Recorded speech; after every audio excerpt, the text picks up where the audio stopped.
Now, the Economic Community of West African States has declared a state of emergency across the region. ECOWAS Commission President Omar Touray made the announcement on Tuesday at the 55th session of the Mediation and Security Council in Abuja, Nigeria. The meeting followed a wave of coups and attempted mutinies that have unsettled the sub-region in recent months. Touray said the recent political upheavals underscores what he calls the urgent need for deep reflection on the future of democracy and increased investment in security across West Africa.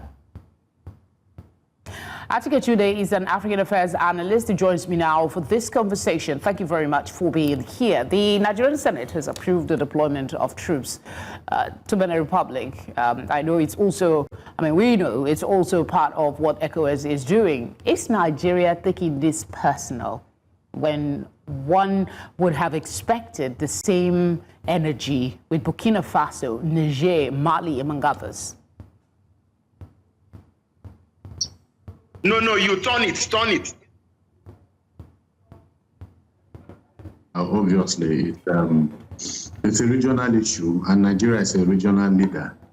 But you're talking about why could they not have done it in Niger, in Chad, Burkina Faso, Mali, and all that. Simple. The reason is that it's not. Benin. Burkina Faso is not Benin. Niger is not Benin. Guinea is not Benin. These are countries with very large land masses and with more troops on ground. And so the implication, obviously, is that it is easier for Nigeria to get into Benin Republic and then assert its authority, especially with the active support of the constitutionally elected president of Benin Republic. Obviously, Nigeria is not doing anything without the permission of the constituted administration in Benin Republic. It's to do the same thing in a bigger country with more soldiers and with a vast, territory. We will play opposing troops and forget that those places essentially. Burkina Faso, you have a very, very active, number of incidents in those places and jihads, and obviously the possibility of jihad joining have the economists if we were going to those places to attack Nigerian troops is extremely very high, and so that would have a lot of cost implications for Nigeria. So when Nigeria is asserting its authority, for instance, in Benin Republic, it is simply because it's not the agreement between Nigeria and States. So Nigeria, of course, the States is a great power. Okay, I need you to talk to us about... Yeah, I can hear you. Okay. So Nigeria, the United States is a great power, and so Benin Republic sees Nigeria as a great power. So you cannot tangle with a country like Nigeria. It is very, very clear. So when Nigeria moved troops into Benin Republic, it was very, very clear that the soldiers knew that the game was up. So that is the difference between Nigeria's intervention in Benin Republic and the intervention and the non-intervention of Nigeria in these other countries that you mentioned. Let's talk about the declaration of a state of emergency for a bit. Touray was very expressive in his concern as to what's going on across the region. Of what impact or what would this declaration of state of emergency expedite in terms of action towards solutions? No, it's a strange one. Felicity, because that has never happened in the history of ECOWAS, if my memory serves me right. Of course, the situation is a very difficult one. It's unprecedented for us to have this number of coups almost in quick succession in the West African sub-region. So obviously something needed to be done. And of course, people were already denigrating the ECOWAS as a completely toothless bulldog, not capable of backing, having the ability to back, but the inability to fight. And so it was not surprising. In fact, people feel that the inability of ECOWAS to stem the tide, to punish these other countries that where soldiers have been acting unconstitutionally to overthrow the government, that it is their inability to deal decisively with them that has led to other soldiers in other countries also doing the same thing. But the imposition of a state of emergency, I don't know what it means, because I'm not sure that the Charter of ECOWAS, has anything to that effect. Obviously, if you are imposing a state of emergency in the West African sub-region, it must cover these other countries, Mali, Burkina Faso, and all these other countries too that are pulled out of ECOWAS. It must cover them, but of course it cannot cover them because we have government in place, even though those governments are led by the military and are not democratic governments, but they are in effective control of these countries. Would you then say perhaps his declaration of a state of emergency is not in the technical term the way we know it, but an expression of his intent to do something towards looking for a solution? Because if you say you don't understand what a state of emergency would imply for the region, and if it would have any teeth. Yes, I agree with you, absolutely.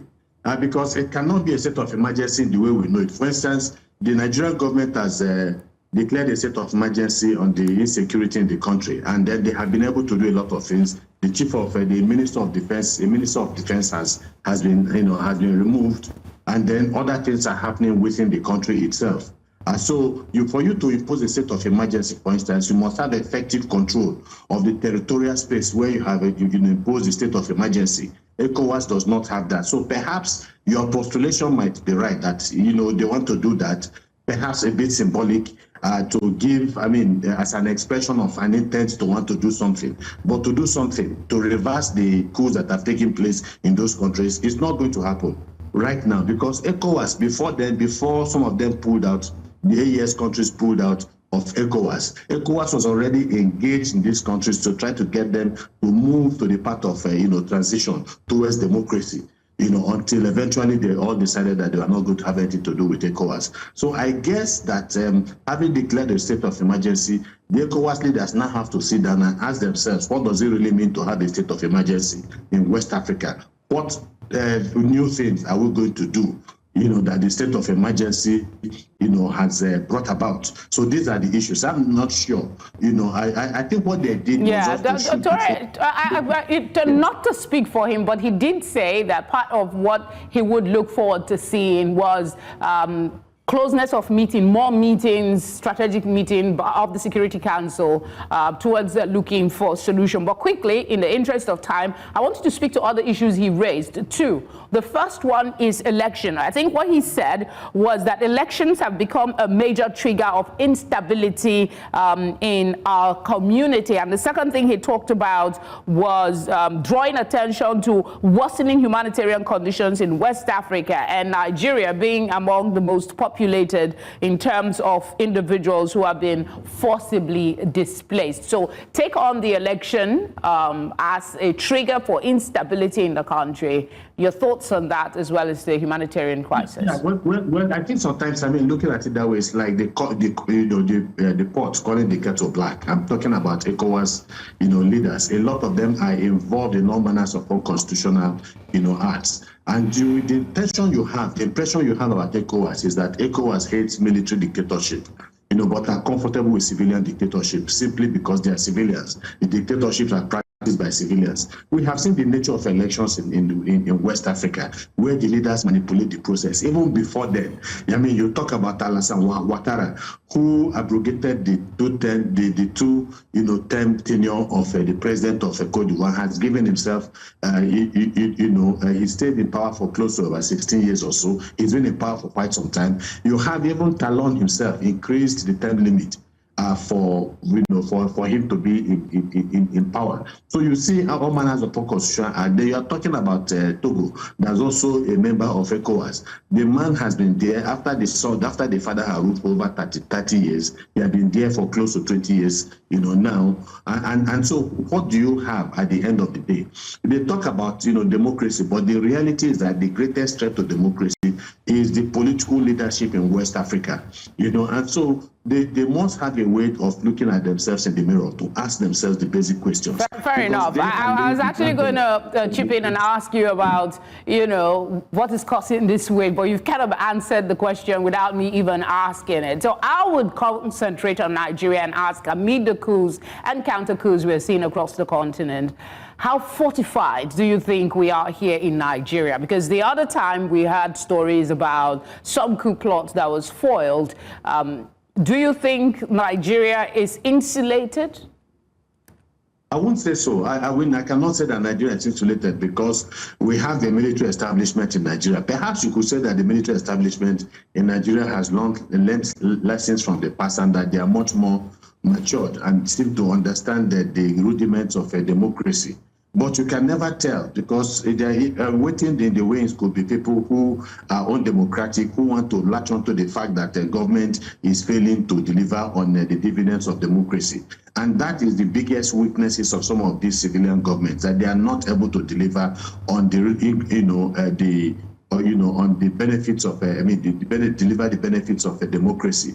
So in as much as we say, yes, our military seems to be much more matured and much more circumspect when it comes to things like this, but you can never tell because you talked about the stories of the past few weeks in the country. They are not stories. We all know that these things happened, that there was actually a coup attempt in Nigeria. So if you have such military adventurists, doing what they did, who tells you that you do not have other people waiting in the wings? The most effective remedy for coups in West Africa is good governance. Because it is lack of good governance that gives them the impetus, the fuel that they use, to try to stage coups and then to give reasons of failure of governance as the basis for why they had to stage these coups. So we cannot say for sure and say, look, it's hooray for Nigeria. We have to be very careful. We have to watch. And then the political class just has to try to get its act together because you never can tell.